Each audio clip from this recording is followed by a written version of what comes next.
ಈಗಾಗಲೇ ಮೂಡಾ ವಿಚಾರಕ್ಕೆ ಸಂಬಂಧಪಟ್ಟಂತೆ ಲೋಕಾಯುಕ್ತ ತನಿಖೆ ಆರಂಭ ಆಗಿದೆ. ಇನ್ನು ಲೋಕಾಯುಕ್ತ ತನಿಖೆ ಬಗ್ಗೆ ದೂರುದಾರರಾಗಿರುವಂತಹ ಸ್ನೇಹಮಯಿ ಕೃಷ್ಣ ಅವರು ನ್ಯೂಸ್ 18 ಜೊತೆ ಮಾತನಾಡಿದ್ದಾರೆ. ಏನು ಹೇಳಿದ್ದಾರೆ ನೋಡಿ.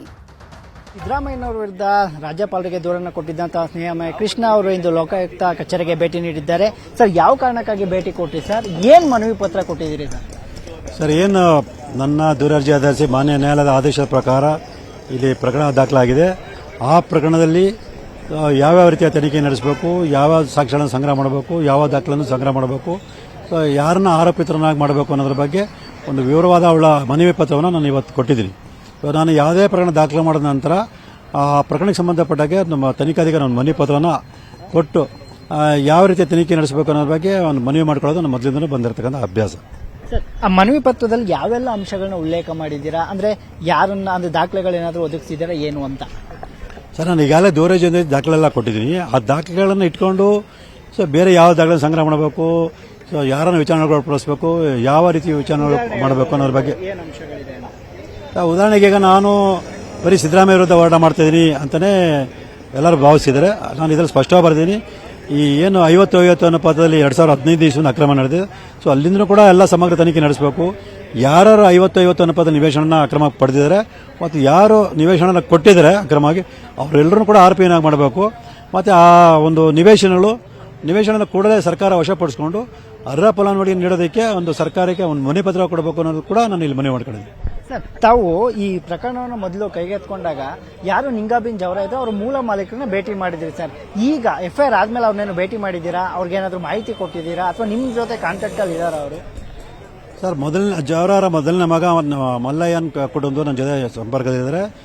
ಈಗಲೂ ಕೂಡ ಅವ್ರ ಜೊತೆ ನಾನು ಸಂಪರ್ಕದಲ್ಲಿದ್ದೀನಿ. ಅವ್ರಿಗೇನು ಅನ್ಯಾಯ ಆಗಿದೆ ಅವ್ರಿಗೂ ಕೂಡ ನ್ಯಾಯ ಸಿಗೋವರೆಗೂ ಅವ್ರ ಜೊತೆ ನಿರಂತರ ಸಂಪರ್ಕ ಎತ್ಕೊಂಡು ನಾವು ಹೋರಾಟ ಮಾಡ್ತೀವಿ. ಯಾಕೆಂದ್ರೆ ಈ ಪ್ರಕರಣದಲ್ಲಿ ಅವರ ಕುಟುಂಬದ ದೇವರಾಜು ಏನಿದೆ ಅವರು A4 ಆರೋಪಿಯಾಗಿದ್ದಾರೆ. ಅವ್ರಿಗೇನಾದ್ರು ಕಾಂಟ್ಯಾಕ್ಟ್ ಮಾಡುವಂತ ಕೆಲಸ ಮಾಡಿದ್ರು ಸರ್? ಈ ಹಿಂದೆ ಮಾಡಿಲ್ಲ ಅಂತ ಹೇಳಿದ್ರು. ಈಗೇನೋ ಕಾಂಟ್ಯಾಕ್ಟ್ ಮಾಡುವಂತ ಕೆಲಸ ಅವ್ರ ಕುಟುಂಬದವರ ಕಡೆಯಿಂದ ಆಗಿದೆಯಾ? ಇಲ್ಲ ಸರ್, ಅವರು ಯಾರ ಕೈಗೆ ಸಿಗದೆ ತಲೆ ಮಚ್ಕೊಂಡು ಓಡ್ತಾ ಇದ್ದಾರೆ ಅಂತ ಮಾಹಿತಿ ಇದೆ. ಅವ್ರ ಏನು ಸಹೋದರ ಮಕ್ಕಳು ಕೂಡ ಅವ್ರ ಸಂಪರ್ಕಕ್ಕೆ ಬರ್ತಾರೆ. ಹಾಗಾಗಿ ಅದ್ರ ಬಗ್ಗೆ ನಾನು ಅಷ್ಟು ಇದು ಮಾಡಿಲ್ಲ. ಯಾಕಂದರೆ ಅವರು ಸಂಪರ್ಕಕ್ಕೆ ಬೇಕಾದಂಥ ಯಾವುದೇ ದೂರವಾಣಿ ಸಂಪರ್ಕ ಆಗಲಿ ನನಗೆ ಸಿಕ್ಕಿಲ್ಲ. ಹಾಗಾಗಿ ಅವ್ರನ್ನ ದೇವರಾಜನ ಸಂಪರ್ಕ ಮಾಡೋ ಅವಶ್ಯಕತೆ ನನಗಿಲ್ಲ. ಯಾಕಂದರೆ ಅವ್ರನ್ನ ಆರೋಪಿ ಆಗಿರೋದ್ರಿಂದ ನಾನು ಅವ್ರನ್ನ ಸಂಪರ್ಕ ಮಾಡೋದು ಅಷ್ಟು ಸೂಕ್ತ ಅಲ್ಲ. ಸರ್, ಈಗ ಮನವಿ ಪತ್ರಕ್ಕೆ ಲೋಕಾಯುಕ್ತ ಅಧಿಕಾರಿಗಳು ಹೇಗೆ ಸ್ಪಂದಿಸಿದ್ರು ಸರ್? ಅದರಲ್ಲಿ SP ಅವರಿಲ್ಲ. ಹಾಗಾಗಿ ನಾನು ಅವ್ರ ಕಚೇರಿ ಸಿಬ್ಬಂದಿ ಕೊಟ್ಟು ಅದು ಸ್ವೀಕೃತಿ ಪಡೆದಿದ್ದೀನಿ. ಆ ಸಿಬ್ಬಂದಿಗಳು ಅವರಿಗೆ ಪೊಲೀಸ್ ಅಧೀಕ್ಷಕ್ಕೆ ತಲುಪಿಸ್ತಾರೆ. ಹಾಗಾಗಿ ಅವರು ಅದನ್ನು ಪರಿಗಣಿಸ್ತಾರೆ. ಅಂದ್ರೆ ಕೇವಲ ಸಿದ್ದರಾಮಯ್ಯ ಅಲ್ಲ, ಎಲ್ಲಾ ಸೈಟ್ಗಳನ್ನ ವಾಪಸ್ ತಗೋಬೇಕು. 50-50 ಅನುಪಾತದಲ್ಲಿ ಯಾರೆಲ್ಲ ಸೈಟ್ಗಳನ್ನ ತಗೊಂಡಿದೆ ಅವರೆಲ್ಲರ ಮೇಲೂ ಕೇಸ್ ಹಾಕಬೇಕು ಅನ್ನುವಂಥದ್ದು ನಿಮ್ಮ ವಾದನ ಸರ್? ಹೌದು ಸರ್, ನಾನು ಮೊದಲಿಂದನೂ ಅದೇ ಮಾಡ್ತಾ ಇರೋದು. ಎಲ್ಲರೂ ತಪ್ಪು ಭಾವನೆ ತಿಳ್ಕೊಂಡ್ರು. ಸಿದ್ದರಾಮಯ್ಯ ಮತ್ತು ಅವ್ರ ಕುಟುಂಬದ ವಿರುದ್ಧ ಮಾತ್ರ ಹೋರಾಟ ಮಾಡ್ತೀವಿ, ಖಂಡಿತವಲ್ಲ ಅಲ್ಲ. ಏನು 2015 ಇಸ್ವಿಯಲ್ಲಿ ಒಂದು ಸರ್ಕಾರದ ಅಧಿಸೂಚನೆ ಆಗಿದೆ. ಆ ಅಧಿಸೂಚನೆ ಪ್ರಕಾರ 50-50 ಅನುಪಾತ ನಿವೇಶನ ಕೊಟ್ಟಿದೆ ಅಂತ ಹೇಳ್ತಾರೆ. ಅದು ಸುಳ್ಳು. 50-50 ಅನುಪಾತದಲ್ಲಿ ನಿವೇಶನ ಕೊಡಬೇಕಂದ್ರೆ ಯಾವ ಸರ್ಕಾರದಿಂದ 2015 ಇಸ್ವಿಲಿ ಯಾವುದೇ ಆದೇಶ ಆಗಿಲ್ಲ.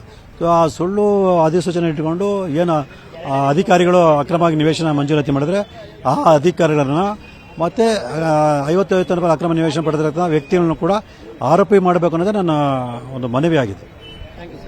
ಅಂತಂದ್ರೆ ಏನು 2015ರಿಂದಲೂ ಇರುವಂತಹ ಸೈಟ್ಗಳು ಅನುಪಾತದಲ್ಲಿ 50-50 ಏನು ಹಂಚಿಕೆ ಆಗಿವೆ ಅವಳೆಲ್ಲವನ್ನು ಕೂಡ ಆರೋಪಿ ಮಾಡಬೇಕು. ಯಾರ್ಯಾರು ಈ ಪ್ರಕರಣದಲ್ಲಿ ಭಾಗಿಯಾಗಿದ್ದಾರೆ ಎಲ್ಲರಿಗೂ ಕೂಡ ಶಿಕ್ಷೆ ಆಗಬೇಕು. ಹಾಗಾಗಿ ನಾನು ಕೆಲವೊಂದು ಅಂಶಗಳನ್ನ ಉಲ್ಲೇಖಿಸಿ ಲೋಕಾಯುಕ್ತರಿಗೆ ಮನವಿ ಪತ್ರ ಕೊಟ್ಟಿದ್ದೇನೆ ಅನ್ನುವಂಥದ್ದು ದೂರುದಾರ ಸ್ನೇಹಮಯಿ ಕೃಷ್ಣ ಅವರ ಮಾತುಗಳು. ಕ್ಯಾಮರಾ ಪರ್ಸನ್ ರಾಹುಲ್ ಜೊತೆ ಆನಂದ್ KS, ನ್ಯೂಸ್ 18 ಮೈಸೂರು. ಸ್ನೇಹಮಯಿ ಕೃಷ್ಣ ಅವರು ಹೇಳುವಾಗ ಇದು ಕೇವಲ ಸಿದ್ದರಾಮಯ್ಯ ಅವರ ವಿರುದ್ಧ ಅಲ್ಲ, 50-50 ಅನುಪಾತದಲ್ಲಿ ಯಾರೆಲ್ಲ ಸೈಟನ್ನು ಪಡ್ಕೊಂಡಿದ್ದಾರೆ, ಇದರಲ್ಲಿ ಯಾವ ರೀತಿಯಾಗಿ ಭ್ರಷ್ಟಾಚಾರ ನಡೆದಿದೆ ಅವರೆಲ್ಲರ ವಿರುದ್ಧ ಪ್ರಕರಣ ದಾಖಲಾಗಬೇಕು ಅಂತೇಳಿ. ಬಟ್ ಈಗ ಅವರು EDಗೆ ಆಲ್ರೆಡಿ ದೂರನ್ನು ಕೂಡ ಕೊಟ್ಟಿದ್ದಾರೆ. ಹೌದು.